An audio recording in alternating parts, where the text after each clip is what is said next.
Hey guys, welcome back to another helpful video of Quick Guide, and in this video I am going to show you how to turn off autoplay in Netflix. So without any further ado, let's dive right into this exciting video.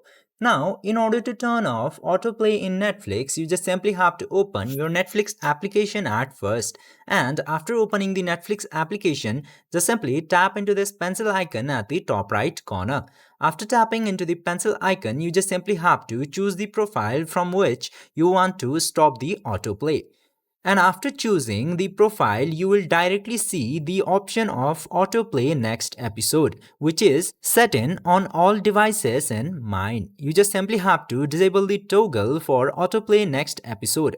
And after doing this very easy steps, you can easily turn off the autoplay in Netflix. I hope this video was helpful for you. If yes, don't forget to like, share and subscribe to the channel to never miss another update. Thank you for watching the video.